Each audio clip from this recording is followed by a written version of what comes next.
Welcome back. Good morning, dear students. Well set for GSC studies. As you know, we have started our third chapter named Nature of Matter. Yesterday, we went through page number 34 and page number 35.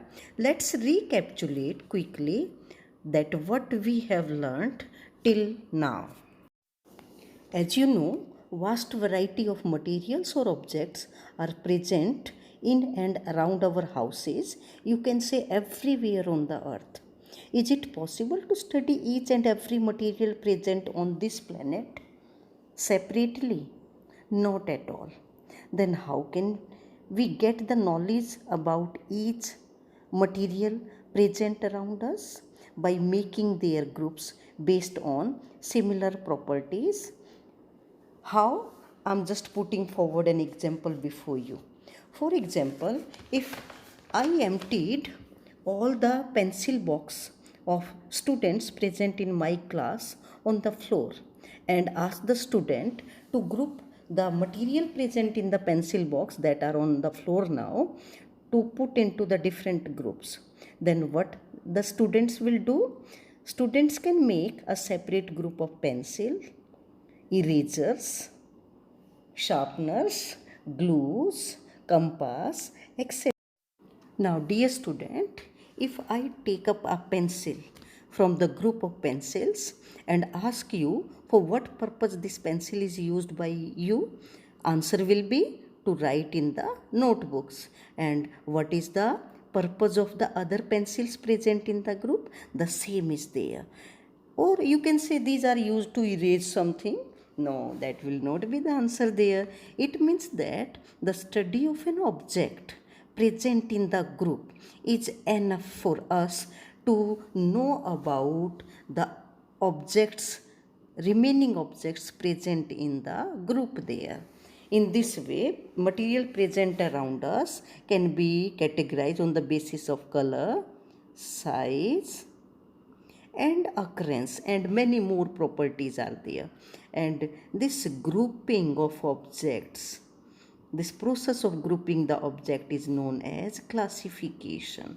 As we also studied yesterday what is classification, again we are revising because this is connected to our next topic. Classification or grouping is the process of making study of materials easier on the basis of similar properties of objects.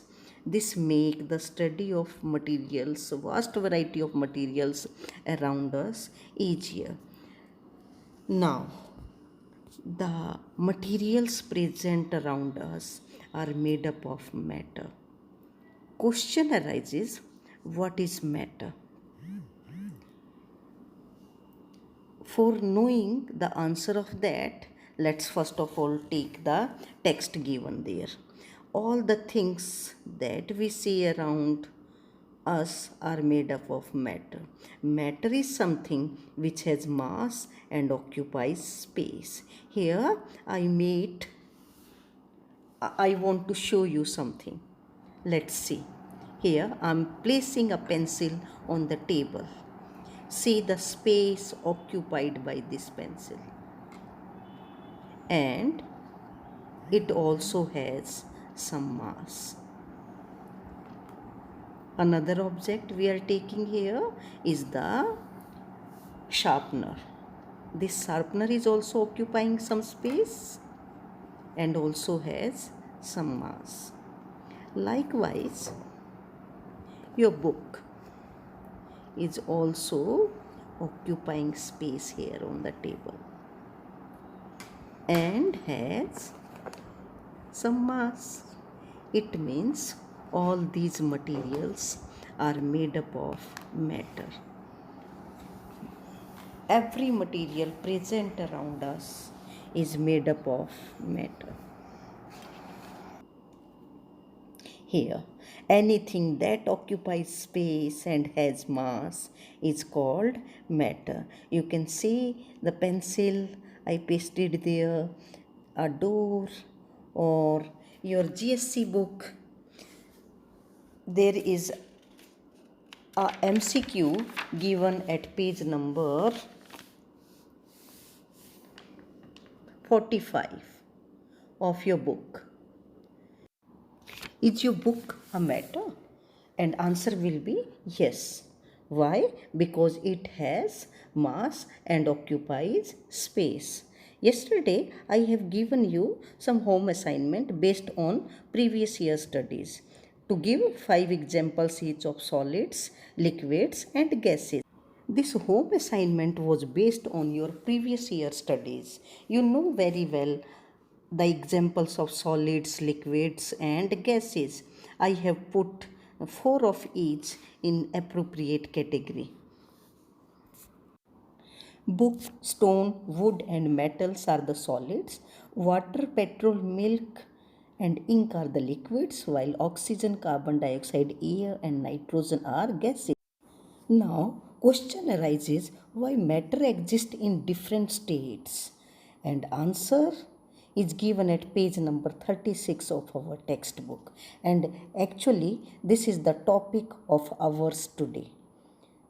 Our topic is constitution of matter. All matter is made up of particles. Arrangement of these particles in matter make a difference of existence of different states of matter. For example, solids, liquids, and gases. As we already discussed along with the example that these 3 states are solid, liquid, and gases. Example of solid is stone, liquid is water, and gases is oxygen. Now we can say that small particles are the constituents of matter. Every matter is made up of these small particles, and arrangement of these particles make a difference of solids, liquids, and gaseous on the earth. Because of the arrangement of these particles in different way make a difference. As I have already told you that every matter is made up of particles. We are now going to visualize the arrangement of these particles of matter in 3 states of matter, is that solids, liquids, and gases. First of all, we are watching the solid here. The red dots are very close to each other, means particles are tightly packed. And the example of solid is stone. In liquids, the particles are having a little gap in between, and the example is water. Third are the gases. In gases, the particles are far away from each other and have much space in between them. Example is oxygen. Now, this is the text given at page number 36 explaining you why the solids are having definite, means fixed shape and volume. Liquids are having fixed volume but not the fixed shape, and gases neither have fixed shape nor the volume. Let me explain you one by one. First of all, solids. In solids, as you are watching, particles are tightly packed and cannot move. Hence, solids have fixed shape and volume. What is volume? Volume is the space occupied by an object in all the 3 dimensions. It is that length, breadth, and height. Let's take an example to grab it well. Suppose your book is in your hand. It is having a shape and occupies some space.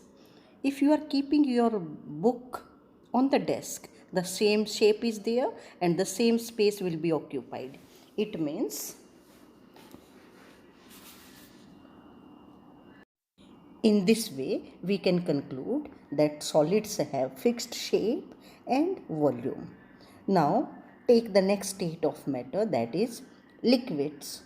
In liquids, the particles are less tightly packed and can move a little. Because of these facts, liquids have fixed volume but not fixed shape. I'm just putting forward an example before you.